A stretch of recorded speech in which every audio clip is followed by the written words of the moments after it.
సదాశివం, నిర్మలమ్మ ఇద్దరూ కూడా పంతులు గారిని ఇంటికి పిలిపిస్తారు. చిత్ర, వినోద్కి శోభనం ఏర్పాటు చేయడానికి ఒక మంచి ముహూర్తం చూడమని నిర్మలమ్మ వాళ్ళు చెప్పడంతో పంతులు గారు పంచాంగం చూస్తూ ఉంటారు. ఇక సడన్గా ఆయన షాక్ అవుతూ ఉంటే, ఏంటి పంతులు గారు, ఏదైనా సమస్య అని బాగి అడుగుతూ ఉంటుంది. అవునమ్మా, పెద్ద సమస్యే. పెద్దబ్బాయికి పెద్ద కోడలికి శోభనం అవ్వకుండా చిన్నబ్బాయికి శోభనం అవ్వకూడదు. అలా జరిగితే చిన్న కోడలి ప్రాణాలకు ప్రమాదం అని పంతులు గారు చెప్తూ ఉంటారు. ఇక దాంతో బాగి అమర్కి ఈ విషయం చెప్పాలి అని ట్రై చేస్తూ డైరెక్ట్గా ఈ విషయం చెప్పలేక అమర్ తన దగ్గరికి వస్తూ ఉండగా సిగ్గుపడుతూ కావాలనే గోడకి ఉన్న పెయింటింగ్ని దులుపుతున్నట్టుగా తన చీర కొంగుతో తుడుస్తూ ఉంటుంది. అమర్ బాగి చెయ్యి పట్టుకొని పక్కకి లాగుతూ, ఏమైంది, చిత్ర, వినోద్ ఇద్దరు వేరువేరు గదుల్లో ఎందుకున్నారు అని అడుగుతూ ఉంటాడు.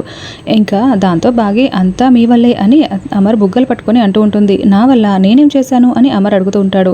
దాంతో బాగి పెద్ద అబ్బాయికి పెద్ద కోడలికి శోభనం అవ్వకుండా చిన్న వాళ్ళకి శోభనం జరగకూడదంట, అలా జరిగితే చిత్త ప్రాణాలకి ప్రమాదమట అని పంతులు గారు చెప్పారు అని బాగి సిగ్గుపడుతూ అమర్కి చెప్తూ ఉంటుంది. దాంతో అమర్ ఆలోచిస్తూ ఉంటాడు.